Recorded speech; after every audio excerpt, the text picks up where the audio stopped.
नमस्कार दोस्तों, एक बार फिर से आप सभी का बहुत बहुत अभिनंदन है, स्वागत है हमारे YouTube channel success academy perfect class for your success.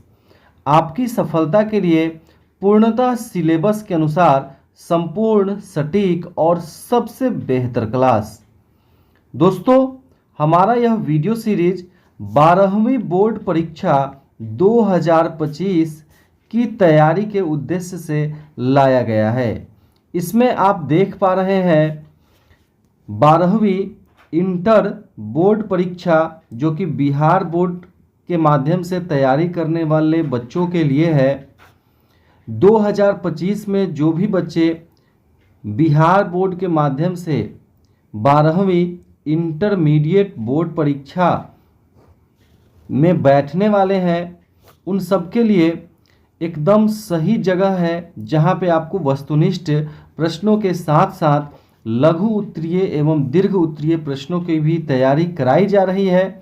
तो जल्द से जल्द जुड़े इस चैनल से। और एक व्हाट्सएप ग्रुप भी बनाया गया है बच्चों, जिसमें प्रतिदिन मटेरियल भेजा जाता है और तैयारी कराई जाती है पीडीएफ मटेरियल के द्वारा और प्रैक्टिस सेट के द्वारा। तो चलिए इस वीडियो को शुरू करते हैं। इससे पहले आप देख चुके हैं भूगोल का, इतिहास का, राजनीतिक विज्ञान का, हिंदी का, और आज जो विषय आप लोग के लिए लेकर आया हूं वह भौतिकी है। तो आइए इस वीडियो को शुरू करते हैं। यदि आप चैनल पे पहली बार हैं तो चैनल को सब्सक्राइब कर लीजिए और अपने सभी दोस्तों में इस वीडियो का लिंक जो है वो शेयर कर दीजिए। आइए शुरू करते हैं। 12वीं बोर्ड परीक्षा 2025 विषय भौतिकी। पहला अध्याय से यहाँ शुरू कर रहे हैं। पहले अध्याय में आपको पढ़ना है विद्युत आवेश तथा क्षेत्र। तो जैसा कि चैप्टर के नाम से ही ये पता चल रहा है कि इस चैप्टर में हम लोग विद्युत आवेश के बारे में पढ़ने वाले हैं। तो विद्युत आवेश क्या होता है, सबसे पहले थोड़ा सा देख लेते हैं यहाँ पे। तो लगभग 600 ईसा पूर्व में ही विद्युत आवेश का कॉन्सेप्ट जो है हमारे पूर्वजों को आ गया था, क्योंकि जब उन्होंने एक वस्तु को रगड़ा था, ऊन या रेशम के वस्त्रों को उन्होंने रगड़ा था, तो रगड़ने से ऊन या रेशम के वस्त्रों में आकर्षित करने का गुण आ गया था। तभी से आवेश की शुरुआत हो गई थी। अब यहाँ पे हम लोग विद्युत आवेश तथा उसका जो क्षेत्र है, जब विद्युत धारा किसी चालक से बहती है तो उसका एक क्षेत्र होता है जहाँ पे उसका प्रभाव महसूस किया जाता है। ठीक है, तो उसे विद्युत क्षेत्र कहते हैं। तो आइए हम लोग वस्तुनिष्ठ प्रश्नों के माध्यम से इन सभी कॉन्सेप्ट को समझने वाले हैं। यदि आप इसका पूरा पीडीएफ लेते हैं तो वहाँ ये सभी कॉन्सेप्ट बहुत अच्छे से क्लियर किया गया है, पूरे व्याख्या के साथ, जो आपको निश्चित रूप से समझ में आता है। तो पहला प्रश्न यहाँ पे देखिए, किसी वस्तु पर आवेश की न्यूनतम मात्रा कम नहीं हो सकती है। आपको इस प्रश्न में बताना है कि किसी भी वस्तु पर आवेश की जो न्यूनतम मात्रा है वह कितना से कम नहीं हो सकती है। तो इस प्रश्न का सही उत्तर क्या हो जाएगा? ऑप्शन बी हो जाएगा।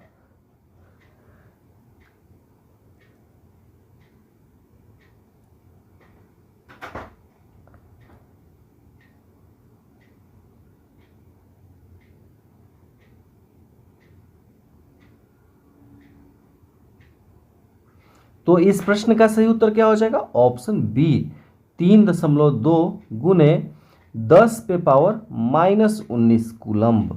ठीक है, इसे पावर समझे, 10 पे पावर -19। चलिए आगे बढ़ते हैं। दूसरा प्रश्न देख लेते हैं बच्चों, भौतिकी विषय से 2025 में जो परीक्षा होने वाली है बिहार बोर्ड के द्वारा, उसकी तैयारी के उद्देश्य से।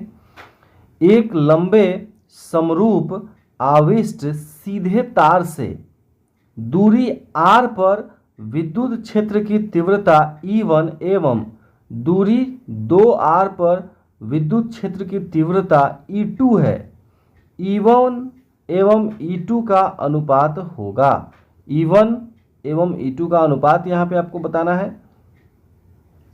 तो सही उत्तर क्या हो जाएगा? सही उत्तर हो जाएगा ऑप्शन बी, 2:1। एकदम उल्टा हो जाएगा, 2:1। पहले वाला E1 है और दूसरा वाला E2 है, और E1 क्या है, r दूरी पर रखा हुआ है, और E2 क्या है, 2r दूरी पर रखा हुआ है। तो जो अनुपात होगा E1/E2 का वह क्या होगा, 2/1 होगा, 2:1 होगा। ठीक है, तो चलिए आगे बढ़ते हैं। तीसरा प्रश्न यहाँ पे देखते हैं।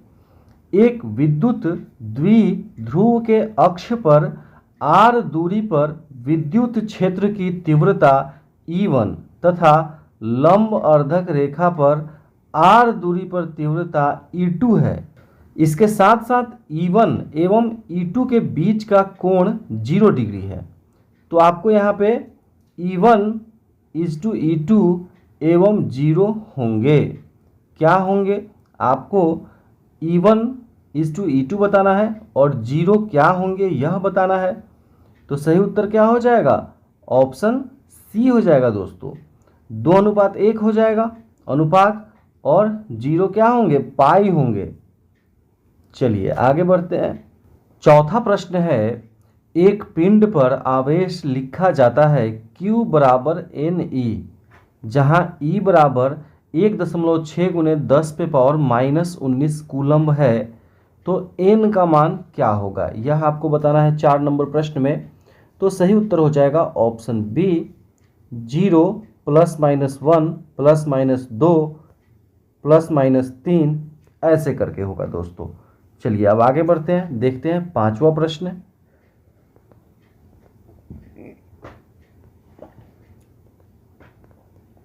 पांचवा प्रश्न है, विद्युतीय क्षेत्र आघूर्ण वाला एक विद्युतीय द्विध्रुव विद्युतीय क्षेत्र के साथ 90 डिग्री का कोण बनाता है, तब इस पर लगा बल आघूर्ण क्या होगा, यह बताना है। तो सही उत्तर हो जाएगा ऑप्शन ए, PE। क्या होगा? PE। चलिए आगे बढ़ते हैं, देखते हैं 6ठा प्रश्न। विद्युतीय क्षेत्र आघूर्ण वाला द्विध्रुव अधिकतम बल आघूर्ण तब अनुभव करेगा जब आघूर्ण वाला एक विद्युतीय द्विध्रुव विद्युतीय क्षेत्र के साथ के बीच का कोण हो। कितना कोण बनाएगा विद्युतीय क्षेत्र के साथ विद्युतीय क्षेत्र आघूर्ण वाला एक द्विध्रुव की अधिकतम बल वह अनुभव करे? तो सही उत्तर हो जाएगा ऑप्शन बी, 90 डिग्री। कितना बनाएगा दोस्तों? तो 90 डिग्री। चलिए आगे बढ़ते हैं, 7वां प्रश्न यहाँ पे देखते हैं।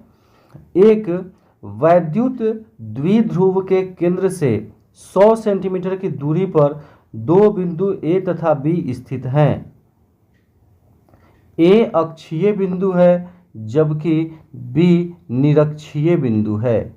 विद्युत क्षेत्र की तीव्रता ए पर आघूर्ण वाला एक विद्युतीय द्विध्रुव विद्युतीय तब बी की तीव्रता होगी। देखिए यहाँ पे इसके ऑप्शंस दिए हुए हैं, यहाँ पे 4 ऑप्शंस। तो सही उत्तर क्या हो जाएगा? ऑप्शन डी, द्विध्रुव के केंद्र से 100 सेंटीमीटर की दूरी पर। ठीक है, चलिए 8वां प्रश्न देखिए। दो वैद्युत क्षेत्र रेखाएं एक दूसरे को किस कोण पर काटती हैं? दो वैद्युत क्षेत्र रेखाएं एक दूसरे को किस कोण पर काटती हैं, यह आपको बताना है। तो सही उत्तर हो जाएगा ऑप्शन डी, नहीं काटती हैं। 9 नंबर देखिए, विद्युत आवेश का क्वांटम ESU मात्रक में होता है। आपको क्वांटम बताना है ESU मात्रक में। तो इस प्रश्न का सही उत्तर क्या हो जाएगा? यहाँ पे ये 4 ऑप्शन है, आप देख लीजिए यहाँ पे। तो सही उत्तर हो जाएगा ऑप्शन ए, 4.78 × 10⁻−10। चलिए आगे बढ़ते हैं, 10 नंबर प्रश्न देखिए यहाँ पे। एक विद्युतीय द्विध्रुव को दो विपरीत आवेशों से बना है जिनके परिणाम ये दिए हुए हैं, 3.2 × 10⁻−19 कूलम्ब एवं 3.2 × 10⁻−19 कूलम्ब। तो उनके बीच की दूरी यहाँ पे दी हुई है 2.5 × 10⁻−10 मीटर। तो विद्युतीय द्विध्रुव का आघूर्ण आपको बताना है। यहाँ पे आघूर्ण क्या हो जाएगा? तो बी सही उत्तर होगा 7.68 गुने 10⁻−29। 11 नंबर प्रश्न देखिए, स्थिर विद्युतीय क्षेत्र होता है। स्थिर विद्युतीय क्षेत्र कैसा होता है यह बताना है यहाँ पे 11 नंबर प्रश्न में। तो संरक्षी होता है, ए सही उत्तर है। चलिए 12 नंबर प्रश्न देखिए, मूल बिंदु पर एक धन बिंदु आवेश Q स्थित है, जबकि x बराबर 2 सेंटीमीटर पर एक बिंदु धन आवेश 2Q स्थित है। तो यहाँ पे ऑप्शंस दिए हुए बताना है, इन ऑप्शंस में से कौन सा ऑप्शन जो है वो सही है। तो सी सही होगा, आवेशों के बीच किसी बिंदु पर वैद्युत क्षेत्र की तीव्रता 0 हो सकती है। चलिए आगे बढ़ते हैं, देखते हैं 13 नंबर प्रश्न। एक विद्युत द्विध्रुव को वैद्युत क्षेत्र में रखा जाता है जो y अक्ष पर दृष्ट है, x अक्ष की ओर जाने पर बदलता है पर y एवं z अक्ष की ओर अचर रहता है। यदि द्विध्रुव x अक्ष पर स्थित हो तो कुल बल एक विद्युत द्विध्रुव को विद्युत क्षेत्र में रखा जाता है जो किधर होगा यह आपको बताना है यहाँ पे इस प्रश्न में। तो सही उत्तर हो जाएगा ऑप्शन ए, एक्स अक्ष की ओर होगा। 14 नंबर प्रश्न देखिए, एक ही पदार्थ के धातु के दो गोले ए तथा बी दिए गए हैं, एक पर +Q आवेश तथा दूसरे पर -Q आवेश दिया गया है। अब यहाँ पे कौन सा ऑप्शन सही होगा, ये 4 ऑप्शंस में से आपको ये बताना है। तो सही उत्तर क्या हो जाएगा 14 नंबर प्रश्न का, ऑप्शन बी हो जाएगा, बी का द्रव्यमान बढ़ेगा। चलिए अब 15 नंबर प्रश्न देखते हैं फटाफट से। इलेक्ट्रॉन का विशिष्ट आवेश होता है, आपको इलेक्ट्रॉन का विशिष्ट आवेश बताना है इस प्रश्न में। तो ए सही उत्तर है, 1.8 गुने 10⁻11 कूलम्ब पर kg। सी से किसको रिप्रेजेंट करते हैं, कूलम्ब को। 16 नंबर प्रश्न देखिए, डिबाई मात्रक है, डिबाई किसका मात्रक है यह बताना है। तो विद्युत द्विध्रुव आघूर्ण का, किसका मात्रक है, विद्युत द्विध्रुव आघूर्ण का। चलिए 17 नंबर प्रश्न देखते हैं यहाँ पे। एक आवेशित चालक की सतह के किसी बिंदु पर विद्युतीय क्षेत्र की तीव्रता क्या होगी।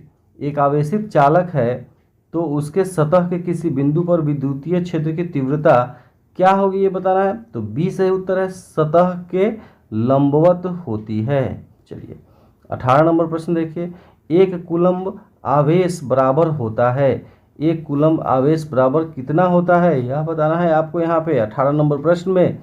तो ए सही उत्तर है, 2.99 इंटू 109 ESU।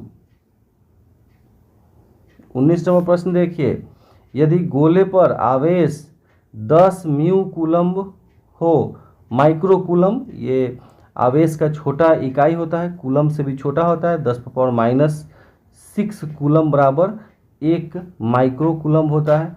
तो यहाँ 10 माइक्रो कूलम्ब हो तो उसकी सतह पर विद्युतीय फ्लक्स है, विद्युतीय फ्लक्स कितना होगा, तो सी होगा 36 पाई गुने 106 न्यूटन मीटर स्क्वायर प्रति कूलम्ब।